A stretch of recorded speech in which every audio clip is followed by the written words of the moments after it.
Hi friends, പുതിയൊരു വീഡിയോയിലേക്ക് എല്ലാവർക്കും സ്വാഗതം. ആദ്യമായിട്ട് ആരെങ്കിലും ചാനൽ കാണുന്നുണ്ടെങ്കിൽ സബ്സ്ക്രൈബ് ചെയ്യാനും ലൈക്ക് ചെയ്യാനും മറക്കല്ലേ. അപ്പോൾ ഇന്ന് രാത്രി ആകുമ്പോഴേക്ക് ചിക്കനാണ് കേട്ടോ. ചിക്കൻ വാങ്ങിക്കൊണ്ടുവരാമെന്ന് പറഞ്ഞിട്ടുണ്ടായിരുന്നു പെസേട്ടൻ.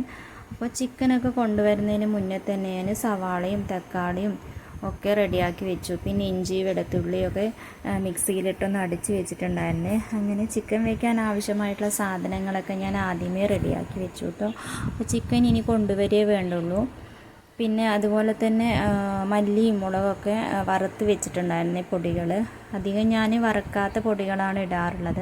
അപ്പോൾ ഇന്ന് വിചാരിച്ചു ഞാൻ ചിക്കൻ കൊണ്ടുവരുമ്പോഴേക്കും പൊടികളൊക്കെ ഒന്ന് വറുത്ത് വെക്കാമെന്ന് വിചാരിച്ചു. അങ്ങനെ പൊടികളൊക്കെ ഒന്ന് വറുത്ത് വെച്ചു കേട്ടോ.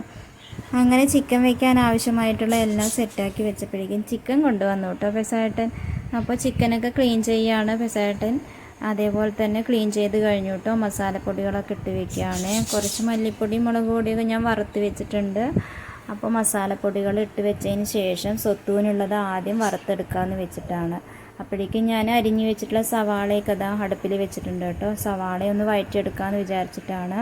സവാളയും 2 പച്ചമുളകും അതിലോട്ട് കീറിയിട്ടിട്ടുണ്ട്. പിന്നെ കുറച്ച് കറിവേപ്പിലയും ഇട്ട് കൊടുത്തിട്ടുണ്ട് കേട്ടോ. എൻ്റെ കയ്യിൽ ഞാൻ എടുത്തിട്ടുള്ള ഭരണിയാണ് കേട്ടോ. ഇതിലാണ് ഉപ്പിട്ട് വെക്കാറുള്ളത്. പൊടിയുപ്പാണ് കേട്ടോ അതിലിട്ട് വെക്കാറുള്ളത്. അങ്ങനെ ഭരണി ഞാൻ മാറ്റി വെച്ച് സ്വത്തൂന് വറുത്തെടുക്കാനുള്ള ചിക്കൻ കുറച്ച് വേറൊരു പ്ലേറ്റിൽ മാറ്റി വെച്ച് അതിൽ കുറച്ച് മസാല ഇടുകയാണ് കേട്ടോ. മസാല എന്ന് പറഞ്ഞാൽ ചിക്കൻ വറുത്തെടുക്കുമ്പോൾ അതിൽ കുറച്ച് ഇഞ്ചിയും വെളുത്തുള്ളിയും പേസ്റ്റ് മിക്സ് ചെയ്യാമെന്ന് വിചാരിച്ചിട്ടാണ്.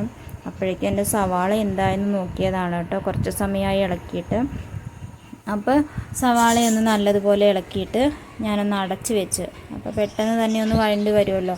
അപ്പോൾ കുറച്ച് സമയം അടച്ച് വയ്ക്കാം. അപ്പോഴേക്കും നമുക്ക് വറുത്തെടുക്കാൻ ആവശ്യമായിട്ടുള്ള ചിക്കൻ അങ്ങോട്ട് അടുപ്പിൽ വെക്കാമെന്ന് വിചാരിച്ചു. ചിക്കനിൽ ഇതാ മസാലപ്പൊടികളൊക്കെ ഇട്ട് കുഴച്ച് വെച്ചു കേട്ടോ. വറുക്കാനുള്ളത് വേറൊരു പ്ലേറ്റിൽ മാറ്റി വെച്ചിട്ടുണ്ട്. അപ്പോൾ അതിൽ കുറച്ച് ഉപ്പ് കുറവായിരുന്നു. അപ്പോൾ കുറച്ച് പൊടിയുപ്പ് കൂടി ഇട്ടൊന്ന് മിക്സാക്കി വെച്ചതാണ്. അപ്പോൾ ഇനി പെട്ടെന്ന് തന്നെ നമുക്കിതൊന്ന് വറുത്തെടുക്കാം. അപ്പോൾ പാൻ അടുപ്പിൽ വെക്കാം കേട്ടോ. സ്വത്തു അല്ലെങ്കിൽ ഓടി വരേണ്ടതാണ്. ഇപ്പം എന്തോ അറിയില്ല, ഇഷ്ടപ്പെട്ട ഏതോ ഒരു കാർട്ടൂൺ കണ്ടുകൊണ്ടിരിക്കുകയാണ്. അല്ലെങ്കിൽ പെട്ടെന്ന് തന്നെ ഓടി വരേണ്ടതാണ്. അപ്പോൾ ഞാൻ വറുക്കാനുള്ള പാനൊക്കെ ഇതാ എടുത്ത് അപ്പുറത്ത് അടുപ്പ് കത്തിച്ച് വെക്കാമെന്ന് പറഞ്ഞിട്ടാണ് കേട്ടോ.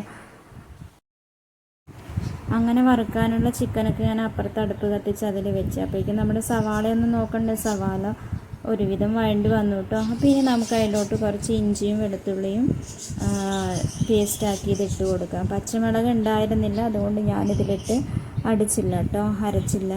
പിന്നെ വരുമ്പോഴാണ് ചിക്കൻ കൊണ്ടുവരുമ്പോഴാണ് പച്ചമുളക് കൊണ്ടുവന്നത്. അപ്പോൾ ഞാൻ പച്ചമുളക് കീറിയിടുകയാണ് ചെയ്തത് സവാളയുടെ കൂടെ. അങ്ങനെ നമ്മുടെ സവാളയും കറിവേപ്പിലയും പച്ചമുളകും ഇഞ്ചി വെളുത്തുള്ളി പേസ്റ്റൊക്കെ ഒന്ന് നല്ല പോലെ ഒന്ന് വഴണ്ടി വന്നു കേട്ടോ. അടുത്ത് ഇട്ട് കൊടുക്കുന്നത് തക്കാളിയാണ്. ഞാൻ 4 തക്കാളി അരിഞ്ഞ് വെച്ചിട്ടുണ്ടായിരുന്നു. അപ്പോൾ 4 തക്കാളി അരിഞ്ഞതാണ് ഇട്ട് കൊടുക്കുന്നത് കേട്ടോ. അപ്പോൾ അതിന് മുന്നേ കുറച്ച് മസാലപ്പൊടികൾ, സാറിനാണ് ചിക്കൻ വയ്ക്കാൻ കൂടെ നിൽക്കുന്നതെങ്കിൽ ഈ സവാളയുടെയൊക്കെ കൂടെ കുറച്ച് മസാലപ്പൊടികൾ ഇടാൻ പറയാറുണ്ട്. അപ്പോൾ കുറച്ച് മസാലപ്പൊടി, മഞ്ഞൾപ്പൊടിയും പിന്നെ കുറച്ച് മുളക് പൊടി മല്ലിപ്പൊടിയൊക്കെ ഈ സവാള വഴറ്റുമ്പോൾ അതിൻ്റെ കൂടെ ഇട്ട് കൊടുക്കാറുണ്ട് കേട്ടോ. അങ്ങനെ ഞാൻ പൊടികളൊക്കെ ഇട്ട് കൊടുത്ത് എന്നിട്ട് നല്ലതുപോലെ ഒന്ന് ഇളക്കിയതാണ്. അപ്പോൾ ഞാൻ ഈ എടുക്കണത് കാശ്മീർ ചില്ലിയാണ് കേട്ടോ. ഈ കാശ്മീർ ചില്ലി എടുക്കുമ്പോൾ ഞാൻ എപ്പോഴും പാത്രത്തിലൊന്നാക്കി വെക്കാറില്ല. ഈ കവറിൽ തന്നെ അങ്ങനെ മടക്കി എടുത്ത് വെക്കുകയാണ് ചെയ്യാറുള്ളത്. ഞാൻ നേരത്തെ തക്കാളി ഇട്ട് കൊടുത്തില്ല കേട്ടോ. അപ്പോൾ ഇപ്പോൾ തക്കാളിയൊക്കെ ഇട്ട് കൊടുത്തു. ഇനി നല്ല പോലെ ഒന്ന് ഇളക്കണം. ഇളക്കിയിട്ട് ഈ തക്കാളി ഒന്ന് ഉടഞ്ഞ് വരണമല്ലോ. അപ്പോൾ തക്കാളി ഈ ഒരു പരുവത്തിലായിട്ടോ. അപ്പോഴേക്കും സ്വത്തൂന് വറുക്കാനുള്ള ചിക്കൻ അപ്പുറത്ത് അടുപ്പിൽ വെച്ചിട്ടുണ്ട്. അത് കഴിഞ്ഞപ്പോഴേക്കും സ്വത്ത് ഓടി വന്നു കേട്ടോ. ഇപ്പോൾ സ്വത്തുമാണ് വീഡിയോ എടുത്തുകൊണ്ടിരിക്കുന്നത്. അങ്ങനെ സ്വത്തു വന്നു എൻ്റെ അടുത്തിരുന്നു കേട്ടോ. കാർട്ടൂണൊക്കെ കാണുന്നത് കഴിഞ്ഞു തോന്നും. അപ്പോൾ ഓടി വന്നതാണ് കേട്ടോ. ചിക്കൻ ഫ്രൈ ആയോ എന്ന് ചോദിച്ചിട്ടാണ് ഓടി വന്നത്. അപ്പോഴേക്കും ആയിട്ടുണ്ടായിരുന്നില്ല. അപ്പോൾ കുറച്ച് സമയം ഇവിടെ കയറി ഇരിക്കുകയാണ് കേട്ടോ. ഒരു ബുക്കും കൊണ്ടുവന്നിട്ടുണ്ട്. അപ്പോൾ കയ്യിൽ ഒരു ബുക്ക് എടുത്തിട്ടാണ് കേട്ടോ ഇരിക്കണത്. ചിത്രമൊക്കെ വരയായിരുന്നു. അതിനിടയിലാണ് ഓടി വന്നത്. അങ്ങനെ സ്വത്തു എൻ്റെ അടുത്ത് വന്നിരുന്നു കേട്ടോ. പെസേട്ടൻ ചിക്കൻ എല്ലാം റെഡിയാക്കി തന്ന് മസാലയൊക്കെ തേച്ച് തന്നിട്ട് കുളിക്കാൻ പോയി കേട്ടോ. സ്വത്ത് അവിടെ ഇരുന്ന് ബുക്കൊക്കെ നോക്കിയിരിക്കുന്നുണ്ട്. സ്വത്ത് ഉച്ചയ്ക്ക് പറഞ്ഞതാണ് ചിക്കൻ വാങ്ങിക്കുകയാണെങ്കിൽ പൊറോട്ട വേണമെന്നുള്ളത് കേട്ടോ. അപ്പോൾ ഞാൻ ചോറ് വെച്ചത് കാരണം പൊറോട്ട വേണ്ടാന്ന് പറഞ്ഞതാണ്. അപ്പോൾ വീണ്ടും സ്വത്തുവിന് പൊറോട്ട വേണമെന്നൊരാഗ്രഹം. അപ്പോൾ ഞാൻ പറഞ്ഞു അച്ഛൻ കുളി കഴിഞ്ഞ് വന്നിട്ട് പോയി വാങ്ങിക്കാമെന്ന് പറഞ്ഞു കേട്ടോ. തൊട്ടടുത്ത് തന്നെയുണ്ട്. അപ്പോൾ ഇതാ എന്തൊക്കെയോ തലയിൽ വെച്ചിട്ട്, ഇത് കോഴിയുടെ ഒരു തൊപ്പിയാണ് കേട്ടോ. അപ്പോൾ അത് തലയിൽ വെച്ച് വന്നിരിക്കുന്നുണ്ട്. അത് കഴിഞ്ഞപ്പോഴേക്കും ബസ്സായിട്ട് ഇതാ കുളി കഴിഞ്ഞ് വന്നു. അപ്പോൾ ഞാൻ ഇളക്കിയത് ശരിയാവില്ല എന്ന് പറഞ്ഞിട്ടൊന്ന് ഇളക്കിയതാണ് കേട്ടോ. വന്നിട്ട് ചിക്കൻ അടി പിടിക്കുമോ എന്ന് പേടിച്ചിട്ട്. എന്നിട്ട് രണ്ടുപേരും കൂടി റെഡിയായിട്ട് ചിക്കൻ വാങ്ങിക്കാൻ ചിക്കൻ ഇല്ല പൊറോട്ട വാങ്ങിക്കാമെന്ന് പറഞ്ഞിട്ട് പോവുകയാണ്. അപ്പോഴേക്കും ഫ്രൈ ഒക്കെ റെഡി ആയിട്ടോ. സ്വത്തുവിന് കഴിക്കാനൊന്നും സമയമില്ല, വന്നിട്ട് കഴിക്കാമെന്ന് പറഞ്ഞു. അപ്പോൾ ഞാനൊരു പീസ് എടുത്ത് കഴിച്ച് നോക്കിയതാണ്. ഫ്രൈൻ്റെ മണം കേട്ടാൽ പിന്നെ ഉടനടി കഴിക്കണമല്ലോ. അപ്പോൾ ഞാനൊരു പീസ് എടുത്ത് കഴിച്ചു കേട്ടോ. രണ്ടുപേരും കൂടി ഇതാ പൊറോട്ട വാങ്ങിക്കാൻ വേണ്ടി പോയി. ഒരു 10 മിനിറ്റ് കഴിയുമ്പോഴേക്കും വരികയും ചെയ്തേ. അത്രയും അടുത്താണ് കേട്ടോ. അപ്പോൾ ചിക്കനൊക്കെ അത് അടച്ച് വെച്ചിരിക്കുകയാണ് കേട്ടോ. അങ്ങനെ ഞാനിതാ ഈ കറിവേപ്പിലയും മല്ലിയിലേന്ന് കഴുകിയെടുത്തു. മല്ലിയിലേന്ന് അരിഞ്ഞ് വെക്കാമെന്ന് വിചാരിച്ചു. അപ്പോൾ മല്ലിയിലേക്ക് അങ്ങോട്ട് അരിഞ്ഞ് വെച്ചു. പിന്നെ ചിക്കൻ എന്തായാലും നോക്കണമല്ലോ, അടിയെങ്ങാനും പിടിച്ചാലോ. അപ്പോൾ ഞാൻ തുറന്നു നോക്കി, വെള്ളം ഒഴിച്ചിട്ടില്ല. അടച്ചു വെച്ചത് കൊണ്ട് ഇങ്ങനെ വെള്ളം കുറുകി വന്നിട്ടുണ്ട് കേട്ടോ, വെള്ളം പൊട്ടി വന്നിട്ടുണ്ട്.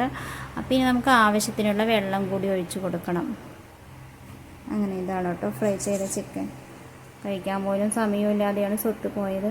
അപ്പോൾ ഞാനിത് ആവശ്യത്തിനുള്ള വെള്ളമൊക്കെ ഒഴിച്ചു കൊടുത്തു. ഒന്നുകൂടി ഒന്ന് അടച്ചു വെച്ചു കേട്ടോ. അപ്പോഴേക്കും എന്താ അവർ പൊറോട്ടയൊക്കെ ആയിട്ട് വന്നിട്ടുണ്ട്. അപ്പോൾ ഞാൻ കുടിക്കാനുള്ള പാൽ കൂടി കൊണ്ട് തിളപ്പിച്ചെടുക്കാമെന്ന് വിചാരിച്ചു. പാൽ കൂടി അടുപ്പിൽ വെച്ച് അങ്ങനെ അരിഞ്ഞ് വെച്ച് മല്ലിയിലേക്ക് ഇട്ട് കൊടുത്തു കേട്ടോ. കറിവേപ്പില ഇട്ട് കൊടുത്തിട്ടുണ്ട്.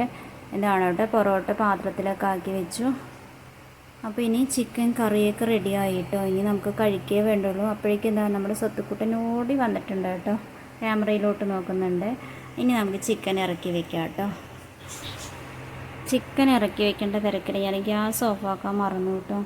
ഓഫാക്കിയിട്ടാണ് എപ്പോഴും എന്തും ഇറക്കി വെക്കാറുള്ളത്. അപ്പോൾ ഞാനിതാ കറിയൊക്കെ റെഡിയായി ഇറക്കി വെച്ചു. ചരിഞ്ഞു പോയോ എന്നൊരു സംശയം. ചിലപ്പോൾ തട്ടിപ്പോയാലോ, കഷ്ടപ്പെട്ടുണ്ടാക്കിയതല്ലേ. ബൈ.